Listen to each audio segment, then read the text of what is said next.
Imana ibahe umugisha. God bless you. Mutaricara dusenge. But before you see, we are going to pray. Ahubwo reka duhaguruke dusenge twese. Stand up and we are going to pray. Uhabwe icyubahiro se umwami wacu Yesu. Uhimbazwe kuduha uyu munsi nanone kandi ngo tuganire ku magambo yawe. Twiteguye kwigishwa nawe maze data ahabwe icyubahiro natwe duhabwe amahoro n'umugisha. Mwuka wera ongera uhishure Yesu, ongera umutwigishe, ongera tumenyeshe imirimo yadukoreye, tumenyeshe ubuntu, urukundo, imbabazi, ineza byuzuye muri data, imigisha y'akabura rugero twahawe n'umubyeyi, umuremyi w'ijuru n'isi. Mana, byinongere binezeza imitima yacu. Twongere kandi dufatanye umuntu wacu w'imbere n'ubuntu butangajwe twagiriwe n'umubyeyi, umuremyi wa byose, udashobora kuvuguruzwa, we tangiriro n'iherezo, utagira umurenze mu mbaraga, udashobora kumubwira ngo rekeraho. Yaravuze ngo nta wamukoma mu nkokora, nta wamubaza ngo urakora ibiki. Niwe nyiri bizigira, niwe nyiri imbaraga, ashoboye byose. Afata itangirira akavuga iherezo, azi byose, yiberaho mu mateka, ahazaza hazi nk'ahashize. Niwe Mana yo kwizigirwa. Yarategetse kandi natwe twarakiriye. Yategetse ngo tubeho, yategetse ngo duhabwe umugisha, yarategetse ngo tuba abana be, yarategetse ngo duhinduke abatsindishirijwe, yarategetse, yarabyemeje mu rukundo, mu mbabazi, mu bwenge, mu kwera kwe. Ibyo ntibihinduka. Turagushimiye Mwami. Reka umwuka wera bitwibutse, reka umwuka wera bitwigishe, reka umwuka wera dushingisha imizi muri uko kuri, maze duhindukire gusa nawe. Data yubahwe, data ashyirwe hejuru, data himbazwe, Imana yacu yizerwe, umwami Yesu apfukamirwe, amavi yose amwubahe, amavi yose amuririmbire, indimi zose zature ko ari umwami, kandi umwuka wera akomeze yobora ubuzima bwacu. Turakwihaye, icyoro kikugarukire mu izina rya Yesu Kristo, amen. Mwicare mu kubaho kw'Imana. Imana yacu ishimwe. Reka dusome Itangiriro ibice 48 umurongo wa 20. Itangiriro ibice 48 umurongo wa 20. Haranditse ngo Abisirayeli bazaguhindure ikitegererezo iyo basabirana umugisha, bati Imana iguhindure nka Efurahimu na Manase. Abanza Efurahimu mbere ya Manase. Amen. Ngaho dusomera. He blessed them that day and said, in your name will Israel pronounce this blessing. May God make you like Ephraim and Manasseh. So he put Ephraim ahead of Manasseh. Ubutwa amagambo tugiye kuganira ubu The title of today, iravuga ngo it says, ikitegererezo cy'umugisha uruta indi yose wahawe. the example of the blessing that the example of the greatest blessing. Yego, ikitegererezo The example cy'umugisha of the blessing uruta indi yose above all blessings wahawe. that you receive. Imana yacu ishimwe cyane. Praise be to God. Imana yacu ishimwe cyane. Praise be to Mu God. mateka y'Abisiraheli, In the history of Israel, iyo basabiranaga umugisha, when they used to bless each other, umuntu akakwifuriza umugisha urenze undi wose, someone will bless you. yarakubwiraga ngo They used to say, ngo Uwiteka aguhe umugisha may God bless you. nk'uko yahaye nk'umugisha yahaye Efurahimu na Manase. As he blessed Ephraim and Manasseh. Iyo umwiseri yakubwiraga atyo, When an Israel used to say like, yabaga akubwiye ngo ngusabiye umugisha urenze indi yose. blessing you the greatest blessing. Iri ni iteka ryaciwe na Yakobo. And this is what Jacob promised. The law that Jacob gave. Decree. The decree that Ni Jacob Yakobo gave. nka sekuruza w'Abisiraheli bose. Was the ancestor of all Mwibuke ko Israel. yiswe Isiraheli ubundi yitwaga Yakobo. You remember he was called Israel. He Nukuvuga ngo was abamukomokaho Jacob. bose nibo bitwa Isiraheli. So all his descendants are called Israel. Ni nako n'igihugu cyitswe nyine Isiraheli. And that's how the country was named. Aravuga ati Aburahamu niwe Imana yahamagaye imuha umugisha. And he said Abraham was called and he was blessed. Hanyuma data Isaka aba ari utoranywa ngo akomerezwemo umugisha wa Aburahamu. And my father Isaac was chosen so that he can keep going in the blessing of his father. Imana nanjye irantoranya, ntiyatoranya umuvandimwe Esawu ngo ikomerezemo wa mugisha. And God chose me, not my brother Esau, so that I can keep going in that blessing. None nanjye ndavuze nti So me too, I decree muzahabwa umugisha n'Imana, to be blessed by ariko God. umugisha urenze indi yose. The greatest blessing. Umwisiraheli nasabira undi mugisha, If an Israel is blessing you, umwisiraheli nasabira undi umugisha, if an Israel is blessing his brother, another Israel, another ni Israel. ukuvuga ngo ngewe dushobora gukura na Kelia cyangwa Keira Keila, can voilà. meet Keila, hanyuma nkumva nshatse kumuhesha umugisha. that we want to bless her. Nshobora kumuhesha umugisha ngo Imana izakubakira urugo, I might say, may God give you Imana marriage. izaguha amafaranga, May God give you money. Imana izagukomeze muri iki gihugu. May God strengthen you in Iyo migisha si myiza? and Imana izaguha urubyaro. may God give you children. Yego, Yes. iyo migisha ni myiza. Good bless. Murumva aricyo nibagiwe se? Did I forget anything? Ab'iki gihe iyo uvuze amafaranga barakubwira ngo ibindi byihorere, ntacyo ibindi byihorere. Nowadays, when you say money till now, Ab'iki gihe nowadays, amadolari ni ibintu byose, dollars is everything. namwe murabizi And neza, you know it's very. ariko ngiye nongeho n'ibindi, By me, I added n'urubyaro other narwo, things. The children no gukomera nako. being powerful, Umva atari byiza? N'umugabo mwiza nawe, good husband, urumva ukuntu ari byiza? Na anointing nayo. the anointing. Ariko Bibiliya yavuze But the Bible says, ngo mu gihe cyose in every time, njyewe turi Abisiraheli if I'm an Israelite, ndacyafite ibyo ntagusabiye the Keila. other things that I didn't bless you, Yavuze ngo umugisha uzaba uruta undi yose, the greatest blessing, Umwisiraheli azasabira undi. the Israel will bless his another Israel. Ngo nakakubwiye ngo Imana iguhe umugisha I would say, may God bless ngo you nk'uko yabigiriye Efurayimu na Manase. as he did for Ephraim and Manasseh. None se ubwo simbateye amatsiko? Aren't you curious? Sinzamuye amatsiko yanyu? Aren't you curious? Niki kiruta mu by'ukuri icyo Efurayimu na Manase kiruta amadolari? What is great than dollars that Ephraim and Manasseh Iyo ni had? indwara turwaye muri iki gihe, That's the sickness. ariko nibaza ko no ku bwa Yesu bari bayirwaye. And even in the time of Jesus, they had Yesu yigeze kuvuga ngo hahirwa abakene. Jesus one time said, happy are poor. Hari abantu barebye filimi ya Billy Bright yavugaga filimi ya Yesu yakoze kera, harimo agasaza bakinishije, ubwo Yesu yavugaga ngo hahirwa abakene, There was an old person who they used to say, blessed are the poor. gaseka gatwenge karimo uburyarya kasese ngo And that old man's ngo uyu mugabo niba adakunda amafaranga ubanza ari umusazi. this man doesn't love money, maybe he's crazy. No mu gihe cya Yesu barayakundaga, And in the time of Jesus, they used to love ariko Bibiliya money. yavuze ngo hari umugisha uyarenze, But the Bible just said there is a hari greatest umugisha blessing. urenze ibyo byose. There is a greatest blessing. Yakobo yavuze ngo uzasabira undi mugisha, And Jacob said, if you umugisha bless urenze another indi one, yose, the greatest blessing, ngo azajya avuga ngo Imana ikugirire nka Efurayimu na Manase, say, may God bless you like he blessed Imana Ephraim and ikugirire nka Manasseh. Efurayimu na May Manase. he do like he did for Ibyo ari byo Ephraim tugiye and kuganira rero. Manasseh. That's why we are going Efurayimu na to Manase talk about. bagiriwe bate rero? What did they have that we didn't have? Reka dusubire hejuru, Let's go about in the Itangiriro scriptures.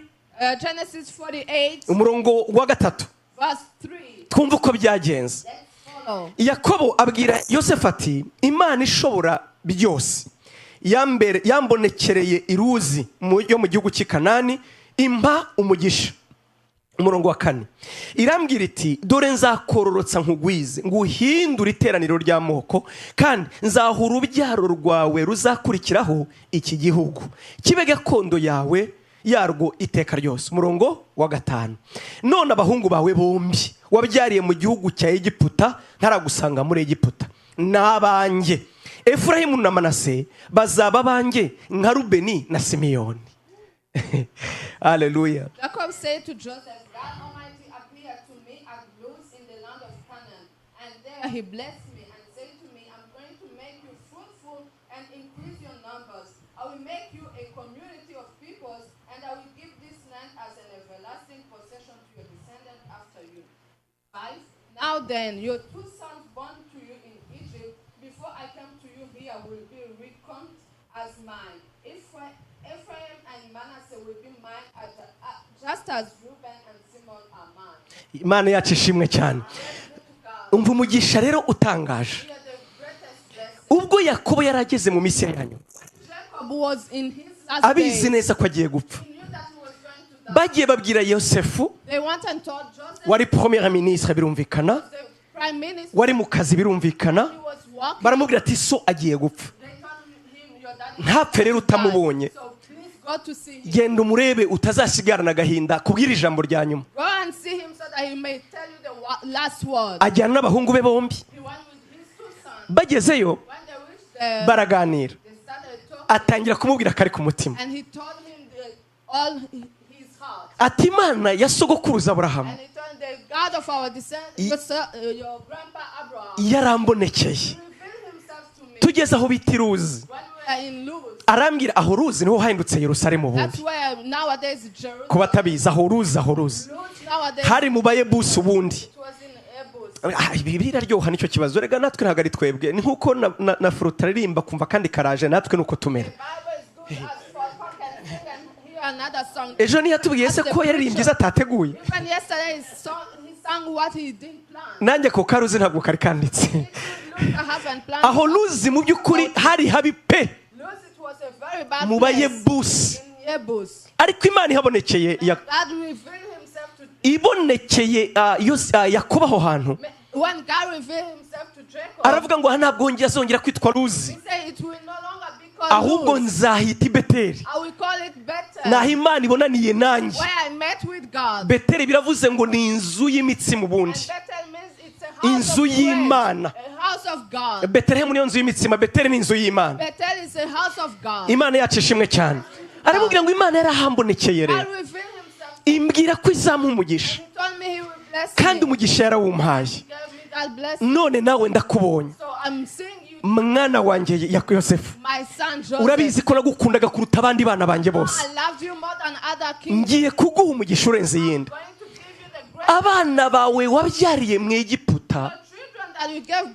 birth in Egypt. njyewe ntarakugeraho Before I met you, wabyaranye na wa Mwegiputakazi you had with that Egyptian woman, Efurayimu na Manase Ephraim and Manasseh. dore umugisha urenze indi ngiye kuguha This is the greatest blessing I'm going uyu to munsi ntibazongera kwitwa abana bawe They will no longer be called your sons. abo uzabyara nyuma Those you will give birth nibo after bazakwitirirwa wowe Yosefu will be named after you. ariko Manase na Efurayimu bo But Manasseh and Ephraim, mbahinduye abana I'm banjye changing them. They are being my sons. mbahinduye abana banjye They are being my sons. ni ukuvuga ngo It means nibajya bavuga urubyaro rwa Yakobo when they will be saying the descendant of Jacob, ntibazajya bagarukira ku bana 12 it will no longer be 12 children. kuva uyu munsi From today, Yakobo agiye kubyara abana 14 Jacob is having 14 children. ibyo ntabwo mubizi Yakobo agira abana 14 Jacob has 14 children. byemewe n'ijuru And it was accepted by the abana be heavens. ntabwo ari 12 It's not his sons are not abana 12. yivaniye mu nda ni 12 Because he gave birth, it was 12. ariko afata abana ba Yosefu But he took also the children ati of uyu munsi Joseph. ngiye gukora ikintu gishya And today, and he said, I'm going to do abo wabyaye ngiye kubahindura abavandimwe bawe your children are going to be your brothers. Imana your yacu ishimwe siblings. cyane Praise be to God. Imana yacu ishimwe cyane ati ibi bintu nkoze ndabizi neza birakomeye kurenza And ibindi what I have done, it's the greatest blessing. ndabizi urimo uribaza ngo se isenga arimo aragana And hehe you are asking yourself, what is Senga saying? ndagira nkubwire ko ibi ari iby'Imana yadukoreye Hallelujah. This is what God did for us. njyewe nawe twavukiye mu Egiputa We were y'ibyaha born in Egypt. mama utubyara ni umunyabyaha turi Our abanyabyaha mother is sin. mu maraso yacu ntabwo dukwiriye kwitwa abana b'Imana abana Our b'umurage blood, we are not heritage. turi kujyana abavandimwe dukwiriye guhinduka bo gucirwaho iteka We had to be cursed. ntabwo turi abana mu by'ukuri b'amasezerano We are not children of the covenant. Pawulo yandikiye Abefeso And Paul said in aravuga ngo Ephesians, mwibuke mwebwe remember, ngo ab'Abisiraheli bavuga ko muri abanyamahanga the Israelites say that you are you are Gentiles aravuga ngo hari ibintu bitatu mwari mwarabayeho privé there are three things that you are not allowed. ngo icya mbere mwari kure y'amasezerano y'Imana Very far from covenant. nta byiringiro by'ibizaba mwari mufite Have the hope of future. ikibi cya nyuma ni iki ngiye kuvuga ngo mwari mu isi mutagira Imana rurema And you are in this world without having a ngo God. ariko mwigijwe hafi n'amaraso ya Yesu ngo ariko mwigijwe hafi n'amaraso ya Yesu icyatumye Yakobo avuga ngo ndaguhera abana bawe umugisha yabikoreye Yosefu turi kujyana nshuti zanjye wowe Yosefu mwana wanjye wanejeje umutima wanjye naragukunze birenze abandi bantu nicyo cyatumye banakwica kubera ishyari nari nzi ko wapfuye kuri njyewe kubera ishyari ndagukunda mwana wanjye dore icyo nagukorera kurenza ibindi ngiye gufata abana bawe mbahinduremo abana banje. Turi kujyana abavandimwe, mfata abo abagukomokaho, mbega mfata abo we wiremeye cyangwa wibyariye, mbahindura abavandimwe bawe. Ibi ni by'Imana yadukoreye neza neza muri Kristo Yesu. Bibiliya iratubwira ngo Yesu Kristo niwe jambo w'Imana, nta na kimwe mu byaremwe kitaremwe nawe. Twebwe twaremwe nawe, turi imirimo y'intoki ze. Turi kujyana nshuti zanjye, niwe watwibumbabumbiye tutarabaho kera. Nta na kimwe kitaremewe muri we. Tubigaruye kuri Yosefu, niwe watwizariye, niwe watubeshejeho. Ariko urukundo rw'Imana, kubera icyo Yesu Kristo yakoze, kubera icyo Yesu Kristo yakoze, n'urukundo Imana yamukunze, yabuze ikindi yakora, iravuga ngo abavandimwe bawe, babandi wibyariye, babandi waremye, ya mirimo y'intoki zawe, ndabahinduramo kuba abavandimwe bawe. Abatazi ibyo twizera bajya babura uko bavuga ati ni gute muvuga ngo Yesu ni Imana yanyu, ni data kandi ni brother. Turi kujyana abavandimwe, turi kujyana.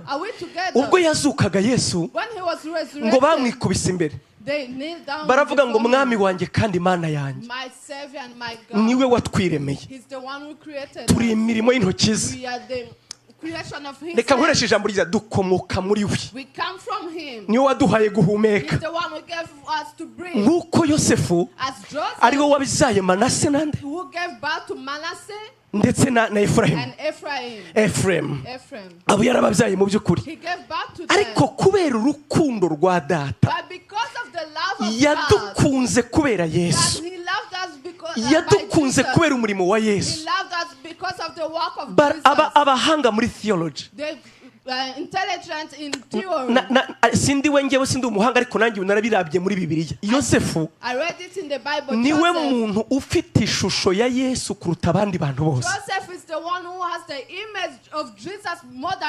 Wagereranya Dawidi na Yesu, you can compare David with Jesus, wagereranya Mose na Yesu, you can compare Moses with Jesus. Ariko nta muntu ufite zihuye n'iza Yesu nka Yosefu. But no one has many resemblance like Joseph have with Jesus. Mu nyigisho twakoze twasanze Yosefu ahuje na Yesu nibura ibintu 24. Joseph has 24 resemblance with Jesus. Kimwe muri ibyo ngibyo, and one among yazwe n'abavandimwe be, he was refused by his brother. Yaguzwe amafaranga nk'uko Yesu yaguzwe amafaranga. Money coins as Jesus. Yajugunywe mu rwobo nk'uko Yesu bamushize mu mva. Thrown in the pit as they did for Jesus. Yemewe n'abavandimwe batamumenye. Murabyibuka? Bari barahiye ngo twebwe tugupfukamira wowe. And they say we cannot kneel for you. Wowe wawe tugupfukamira wowe. We can kneel for you. Ubundi ntabwo bishe Yosefu. They didn't kill Joseph. Bishe inzozi ze ubundi. They killed his vision. Bishe inzozi ze. They killed his dreams. Wowe utadutegeka wowe. You are not going to rule among us. Bamupfukamira rero. And when they kneeled before him, ntabwo bigeze bamumenya. They didn't recognize him. Bapfukamye bavuga ngo mwabonye umugabo w'Umwegiputa icyubahiro cye. They kneeled when they were amazed, saying, "Did you see that Murabyibuka? man in Egypt?" Bapfukamye umugabo wo muri Egiputa, bombi bemeranya ati mbega umugabo ufite icyubahiro. They kneeled and there was this man is powerful. Mbega umugabo ufite icyubahiro. This man is powerful. Afite révérence, oui. Reverence nyine mu cyongereza nuko ari bigoramye se. Reverence, voilà, révérence. Afite icyubahiro gikomeye. He's glorified. Afite aura, voilà. He's glorified. Afite aura. He has aura. Uramureba ukabona kuri icyubahiro. You can see him and you see him. Yabahamagara bose bagakwita amavi yose ati mutware. He used to call them the nguko niko abiseri bazapfukamira Yesu. This is how Israel will ngubwo azabagarutse mu cyubahiro cye.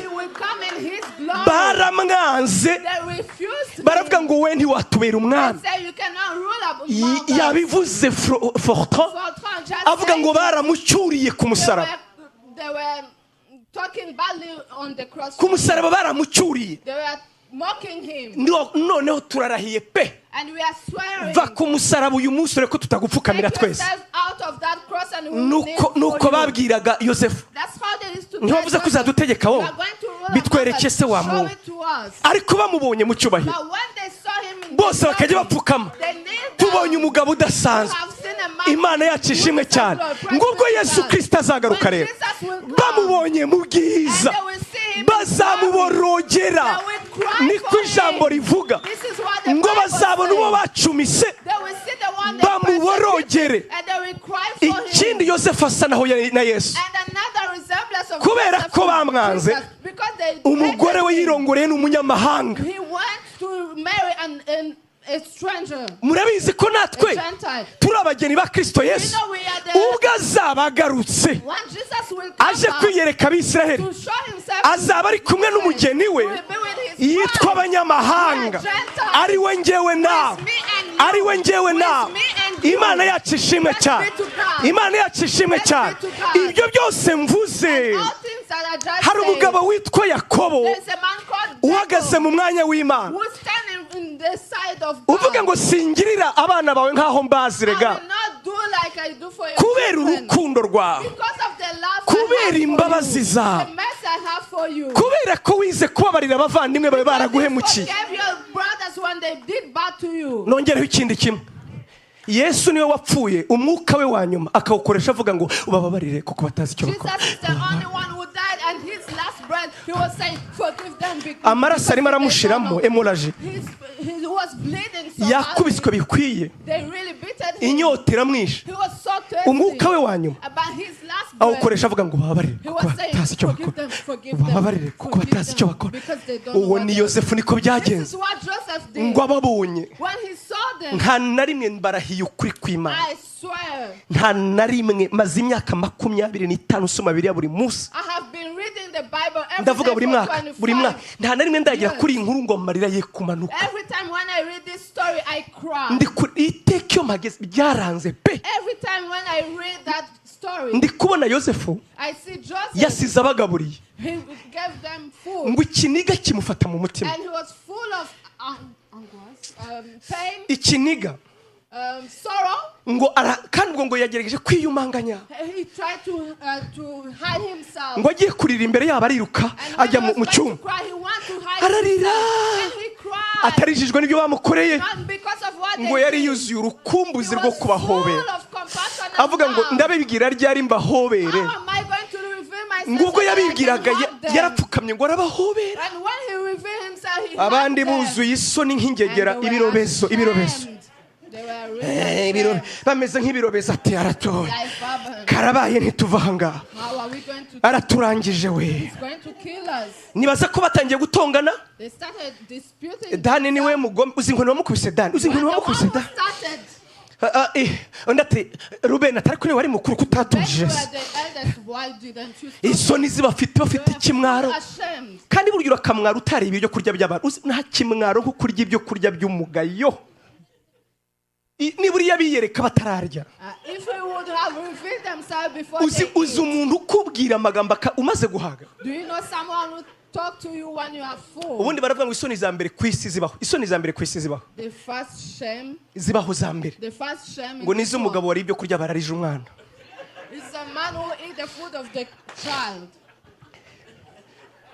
uzi ko n'umwana abyutse arira Do you see a child who wake up and start mama akajya crying? ati mwamuhojeje Can you stop the atari garashonje They're hungry. mwamuhaye ibiryo se Don't give them food. ukumva mukuru aravuze none se papa yabiriye But dad ate the food. nizo soni zibaho za mbere That's the first shame in this world. aba bagabo nabo rero So this man, bari buzuye isoni they were full of shame. bavuga ati barangije kurya They just ate bose bibagaruka mu mutima and they remember it in their heart. yosefu ati mwikubika baso bavandimwe Don't be ashamed, my ni mu ndebe brothers. ndabakumbuye Look at me, I miss you. maze imyaka mbategereje I have been waiting for you. sinari nzi ko nzababona I didn't know that I will see you again. ati twaraguhemukiye atuye You have muceceke done bad. You keep quiet. mwakoreye imana You did it for God. yanzanye aha ngo mbabere umugisha He took me here so that uko I may niko be yesu your uhagaze imbere ya blessing. data This is how Jesus is umwuka standing urinda in front of ushira God. His last breath, atareba ibyaha byawe he was forgiving your yarinze umwuka umushiramo avuga ngo His last breath, bababarire kuko batazi icyo bakora forgive them because they don't know what they are doing. data aravuga ngo rero Our Father says, yewe yesu we you Jesus, kubera kubera ibyo wakoze, because of what you did, kubera umutima wawe. because of your heart. Senga, Fortran, Benoit, Clarisse, Keira, shyiraho izina ryawe. Nzamuha umugisha urenze indi migisha yose iba. Nzamuha umugisha urenze indi migisha yose iba. Dore umugisha wa mbere nzamuha. Ubundi ni enfant adoptif. He's an adoptive son. Ntabwo twebwe turabana, ubundi yari umwana w'ikinege wa se. Ni umwana w'ikinege wa se. Ngo ariko kubera urukundo rwe yaduhinduye abana nkawe, kugira ngo atugirire ibintu bibiri by'ingenzi. Icya mbere, kugira ngo aduhindure abana nkawe.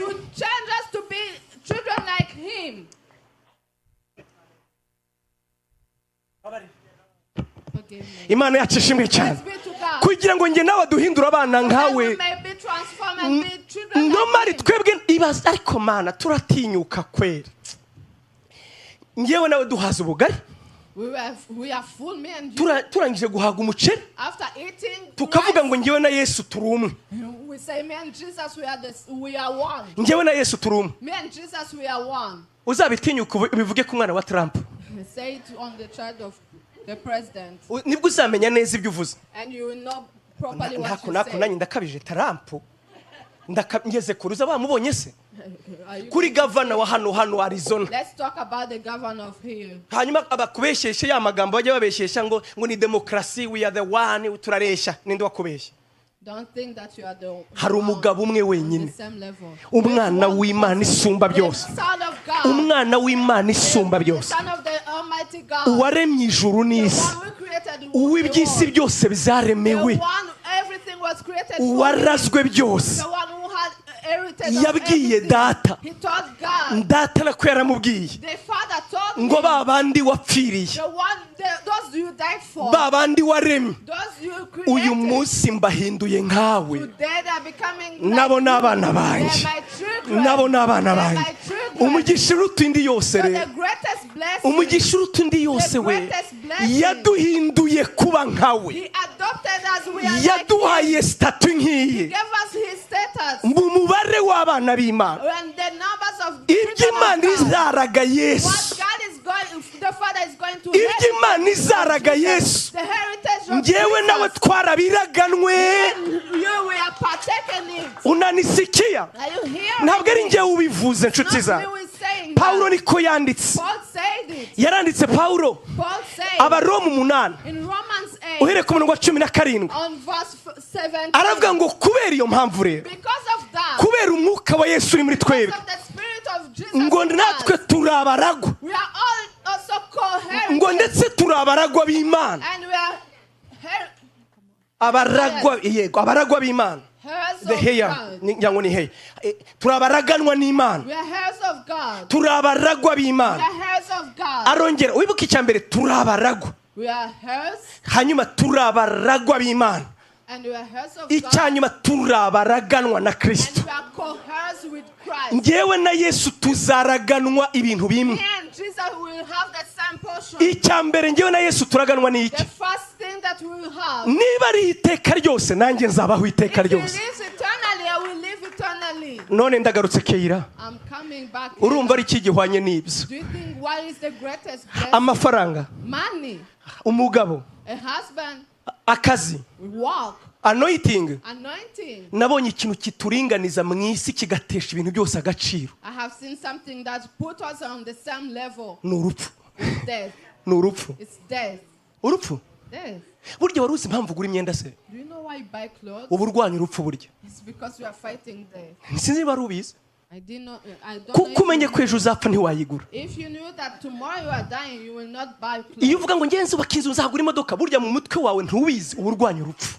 When you say we buy a house and a car, you don't know that you are fighting. Ninde wakubwiye se kuzageza umwaka utaha? How do you know tomorrow you will be? Mu bitekerezo nyine kugira ngo tudadeprima, Imana duhaye gora turota imyenda yanjye ibintu byanjye byawe. Ninde wakubwiye kuzabigumana? For us not to be depressed, God gave us the eternal thinking. Imana yarakoze ko yaduhisha umunsi wo kumenya urupfu. Thank God because He had to us our day of tukagenda tutazi aho rutujyana kuko ubuzima bwahagarara none. We just move around, we don't know when we are ariko Imana yacu ishimwe cyane. Imana yacu ishimwe cyane. Imana yacu ishimwe cyane. Umwanditsi w'Abaheburayo yaravuze ibice bibiri uhereye ku murongo wa 14 ngo uwo yaje kudutsindira ubwoba bwadutwazaga igitugu bwose ngo go gutinya urupfu. That one came to overcome the greatest fear that we had, which was death. Ndiwe wabaye imfura yo kuzuka. He was the firstborn in resurrection. Reka nkoreshe rya jambo rya pastor. Ubu kandi ubuzi ngo warabayeho. Kwageze muri Amerika wabayeho. And you think you are living because you are in America. Waguze ikintu mufite amamodoka meza ariko rata. Good cars. Wabibonye? Have you seen? Ngize ukuri. Hariho nabwiye ngo imodoka irimo amatara n'amazi neza neza. I thought someone your car has electricity and mbega imodoka nziza we. It's a good car. Kandi ni mwese we. And all of you. None se muzikura he mwebwe? Where do you take them? Ubu nyine muzi ko mwabayeho kabisa. And you think you are really living? Ninde wakubeshe ko murabaho? Do you think turi mu myitozo. Turi mu myitozo. Hatuyanza. Ninga aperitifu. We are practicing. Ntabwo turarya. Ntabwo turabaho. Ubuzima bwo mwisi. The life of uba mu nkambu kunza inyama uvuga ati man nzarya inyama.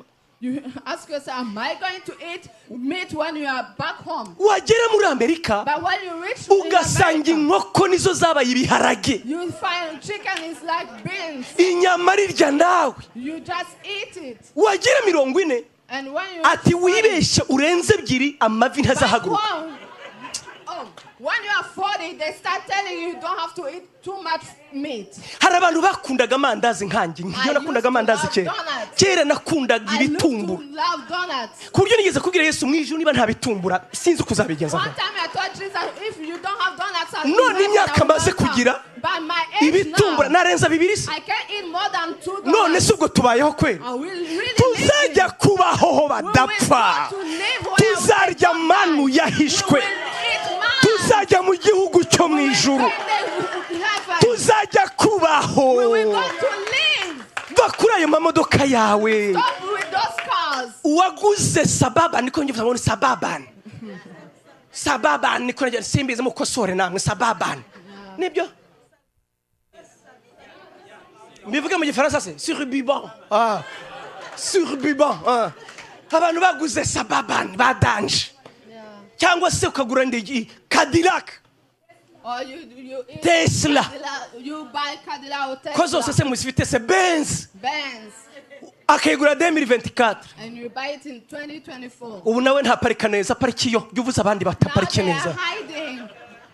Yawe itangiye gusaza. Nyuma y'imyaka 2. After 2 years. Cyangwa 3. Or 3. Iwacu mu Faransa. In France. Ntibakwemerera gukora Uber. Iba yashaje. After 3 years you will not use it for Uber back home in France. Muri yisi ugira ngo tubaho se? Do you think in this muri yisi tubaho? Do we really live? Mwebwe noneho isi nta kigenda gusa. Iyo mugiye muri Afrika nimwe mu bakanga ufite iPhone 17. Ndajya mu kwisigaje amezi 6 ikabitaya agaciro. 6 months and then we do another one. 6 months izabitaya agaciro. 6 months. Batuzana ibindi bitubesha ngo noneho 18. Twahereye ku 9 tuzagarukira hehe? We came from 9, iPhone 9. Ntabwo turabaho. Tuzajya kubaho iteka. Imana yacu ishimwe cyane. Yaravuze ngo yaduhinduranya abaraganwa na Kristo. Yabwiye rero Yakobo abwira umuhungu we Yose ati kuva uyu munsi Esawu na Manase nimusubira mu gihugu cy'amasezerano muzagabana ku gihugu mwasezeranijwe. On the land that you have promised. Kwa Kiswahili unanisikia? Are you understanding me? Unanisoma? Are you understanding me? Nitugera muri icyo gihugu. Muri icyo gihugu. In that country. Sinza hazaba ari reka mbivuge nko mwisi. I don't know where. Inyamiramba azaba ari iwanjye, In Yamiramba he will be. i Remera ari iwawe, In Remera he will be. Kimihurura ari kwa Yesu. Kimihurura will be for Jesus. Uranyumvise neza? Are you understanding me? Si reka tuvuge Bujumbura niho muzi, mugasekebuye iwawe, In Gasekebuye it will. In ku your Mutanga house. gwanje, That place. kiriri kwa Yesu, In Kiri to Jesus. muri vile tuhahurire. Simbizi ko nabivuga. Haleluya. Tuzagabana We igihugu, will cohere with the land. tuzagabana igihugu. We will cohere the Niyo land. mpamvu turirimba ngo mu ijuru ni igihugu cyacu. That's why we sing that Mu heaven is ijuru ni our igihugu country. cyacu. Heaven is our country. Uranyumvise? Are you understanding me? Nshatse nakuvuga ngo be yaho rero turaza gukomeza So nimugoroba. the B, Imana yacu ishimwe cyane. praise be to God. Iby'amahirwe ikibwiriza ni icyanjye, Today I will be preaching ariko cyanyu nabazaniye that I brought for you. ikibazo cyo kwibaza, So the question will ubu be asked, bushobozi yabuvanye hehe? where did he take this? Ubu bushobozi Yakobo yabuvanye hehe? Where did he take this power? Akavuga ngo ngewe And he Yakobo will say, me, Jacob. ndabizi ndabishoboye, I know I have this power. nciye iteka. I'm giving a decree. Aba si abana bawe, These are no longer your children. n'abana banjye. They are mine. Nimujya mu gihugu When you go in that land, uzagira umugabane wawe, you will have your part. nabo bagira umugabane They wawe. will have their heritage. Bazitwa abana ba Aburahamu, They will be called the children of Abraham. kandi bakagombye kuba abuzukuru bawe. And they were supposed to be his. Bazajya bagira amazina, nituvuga urubyaro rwa Aburahamu nabo bazajya bagira amazina, When they will be saying the descendant of Abraham, they will be talking about kugira them. ngo ubyumve neza. Mbwira umwana umwe wa Yakobo uzi, umwana umwe wa I Yosefu want uzi. you to understand. Ndabizi ko it. mwasomye Bibiliya. Mbwira ba bandi bandi Yakobo yabyaye nako Yosefu yabyaye, umuzi umwe.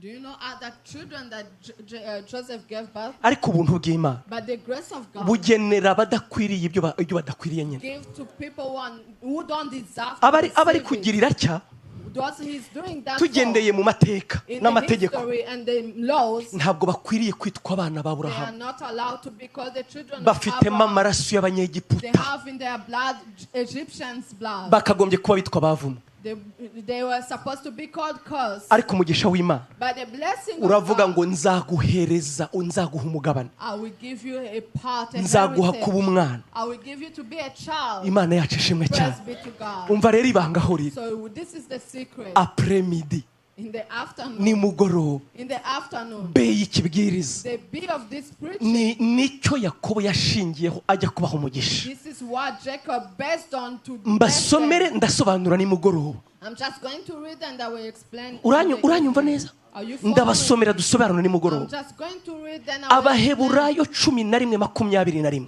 Hebrews 11:21. Abaheburayo 11:21. Hebrews 11:21. Haranditse ngo It's written. kwizera niko kwatumye Yakobo ubwo yari agiye gupfa ahesha umugisha abana ba Yosefu bombi, agasenga yishingikirije ku ipfundo ry'inkoni ye.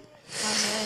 By faith, Jacob, when he was dying, blessed each of Joseph's sons and worshipped as he leaned on the top of his staff. Ndagutumiye nimugoroba rero. I'm inviting you. Wumvise icyo Yakobo yashingiyeho? Did you know where he based? Ni nko kwa kundi urabona umuntu aba ari nkanjye nawe, It's me, like me and you. aba ari nkanjye nawe, Like me and you. yagera hano muri Amerika And when they reach here, nta bantu mu gihe bajya hino bakitoza, they start practicing, bakitoza. exercising. Kwitoza mvuga no kwitoza kugira ngo babe abayobozi, election kwa They make themselves being elected, wa kugira ngo bayobore hano, so they may be, birashoboka murabizi neza. governing. Hanyuma iyo tumutoye And when we vote them, bakamurahiza bya bindi and bamurahiza, they made them swear, abafite uburenganzira bwo kugufunga wowe, they have the power to put you in bwo jail, kugufungura wowe, to take you out, kukwemerera ibintu kanaka. to allow you some Bibiliya things. yavuze ngo hari ubutware bumwe gusa And the Bible said there is only one power bwashoboje Yakobo that made Jacob mu ijuru no mu isi bikemera in heaven and ngo in yafashe earth. ipfundo ry'inkoni ye. He took his staff, Inkoni his stick. simbizi banza ari baton, mu gifaransa ni baton, ubwo mu cyongereza ni kwitongera baton. Hanyuma rero ahita afata ipfundo ry'inkoni He ye, took the top of it hanyuma ngo and araryishingikiriza, he leaned on it. aravuga ngo ibi nkoze And he said, what I'm mu doing ijuru bifite ubutware. in heaven it has power. None ndavuze ngo And now today, uyu I'm munsi saying, today, Manase Efurayimu ni abana banjye. Mu ijuru baravuga ngo birabaye. Ndagutumiye rero, imbaraga ziri mu nkoni. Imana ibaha umugisha, Imana ibaha umugisha, Imana ibaha umugisha. Haguruka dusenge, haguruka dusenge, haguruka dusenge. Mbega nshuti yanjye, wizeye Yesu? Wizeye Yesu? Yarakuremye, niwe waguhaye guhumeka, nta na kimwe kitaremwe nawe. Ntabwo yakurekeye aho ngaho, arifuza kukuhereza umugisha urenze indi yose, kugabana no gusangira nawe izina ry'abakomeye, kwitwa umwana w'Imana, umwana w'isumba byose. Imana yacu ishimwe cyane. Ndabizi muzi umugisha wo kuba umunyamerika. Murazi umugisha wo kuba umunyamerika? Bimeze nko mu gihe cy'abaromani. Iyo wabaye umunyamerika ugakorera ikosa i Kigali, ntabwo Kigali bemerewe kugufunga uza hano muri Amerika. Urumva uwo mugisha? Ndabizi bamwe muri mwe mwishimira ibyo kuruta uko mwishimira ko muri abana b'Imana. Ariko nimwibuze n'abanyamerika barapfa, ariko twebwe dufite kubaho iteka, turi abana b'Imana. Icya kabiri, dufite umugisha wo kuzaragwa igihugu, kuzaragwa igihugu cyo mu ijuru, igihugu cy'abadapfa, aho tuzabana n'Imana iteka. Tuzabona ibitubyibushya. Bibiliya itubwira ngo izatugeza ku mazi y'ubugingo.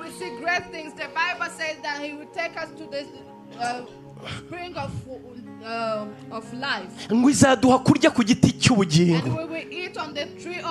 Nkunda ijambo rivuga ngo azaduha ibituruhura mu cyimbo cy'imiruho.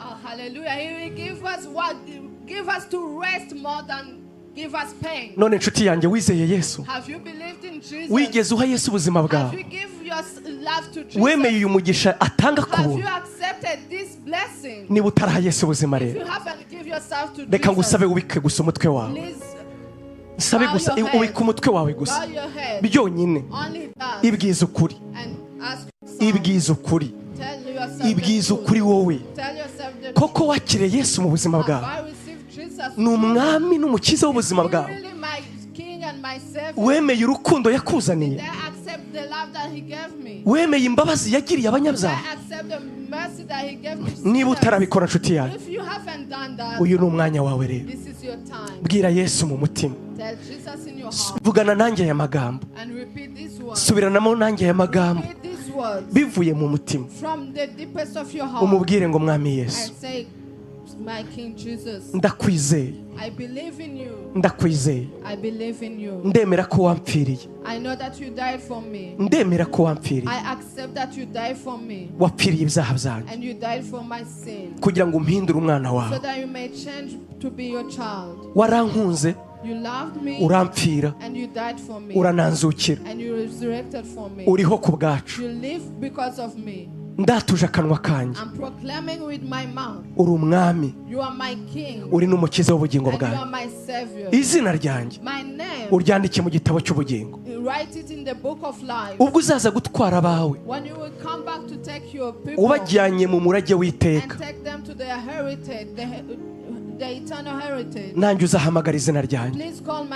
Ubabarire ibyaha byanjye byose, umbabarire kutakwizera, umbabarire kwiyobora, umbabarire ibyaha byanjye byose. Ndakwakiriye Yesu, ndi umwana w'Imana, nawe uri umwami wanjye. Imana ni data, mu izina rya Yesu. Amen, amen, amen. Imana ibaha umugisha.